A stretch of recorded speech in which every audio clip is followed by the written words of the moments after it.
За ерөнхийдөө прокурорын байгууллагууд боломж юм байгаа. Тэгээ ерөнхий прокурорыг одоо 6 жилээр ингээд сонгогдсон байгаа. За тэгээд орлогч прокуроруудыг бас сонгох гээд ингээд ерөнхий прокурор саналаа гаргасан юм байна. За дэмжиж байна ер нь бол. За ингээд ирэх 6 жил та бүхний хийх ажил бол их байх байхаа гэж ойлгож байна. Яагаад гэвэл одоо ажилдаа туршлагатай ажиллаа хийгээ сурцсан улсууд энэ ажлаа хийнэ. Гэхдээ хууль хяналтын байгууллага одоо сайн байгаа юу гэвэл бас үгүй ээ. Шаардлагын хэмжээнд байна уу гэвэл үгүй гэж хэлнэ. Тэрний юугаар илэрж байгаа юм гэхээр энэ авилга албан тушаалын хэрэгүүд байна. Энэ одоо хараат бас байгууллагын одоо өгдөг оноогоор бол бид нар чинь нөгөө л газраа л байгаад байна шүү дээ. Тэгээ энд хамгийн чухал юм бол улс төрийн эр зориг.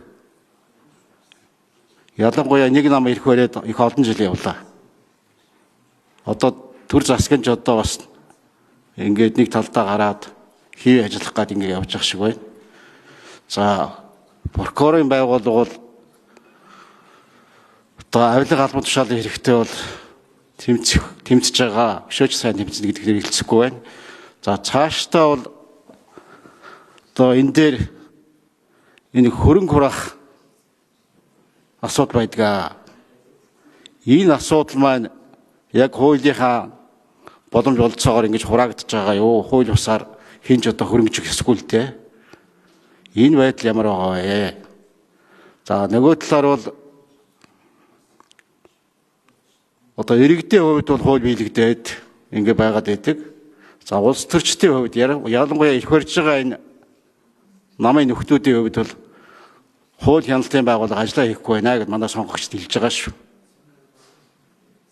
Энэ дээр бол одоо нэг хүлээлтийн байдалтай байна.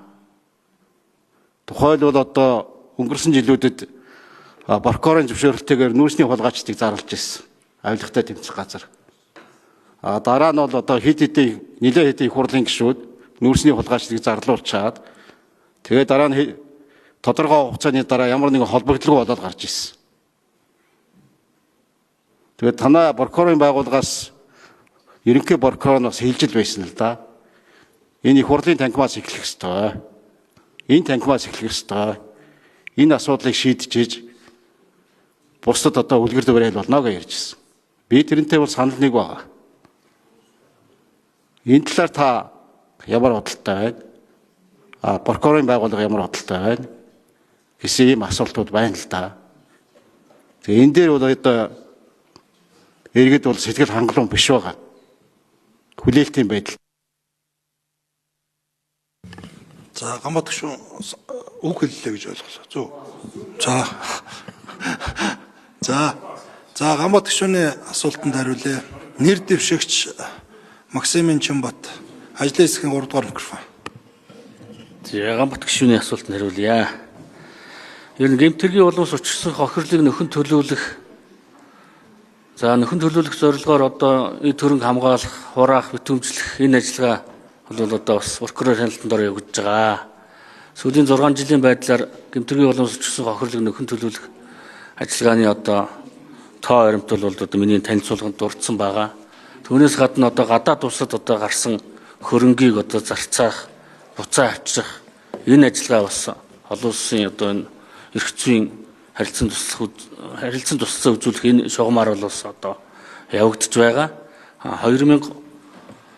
2019-с 2025 оны хооронд бол одоо мөдөн шалгах байгууллагууд бол гадаад улсад гарсан 13 сая долларын хөрөнгийг бол одоо олж тухайн улсад нь битүүмжилж Монгол улсад эргүүлээ авчрах ийм ажиллагаа явуулсан. Энэ дээр бол прокурорын байгууллага эрх зүйн туслалцаа харилцан үзүүлэх энэ улс орнууд адил одоо тэгш байхын зарчим нийцүүлж олон улсын байгууллага гадаад улс орнуудтай ажиллагаа явуулсны үр дүнд одоо энэ ажиллагаа бол одоо зохих төвшөнд зохих одоо үр дүн авчирсан гэж ойлгож байна.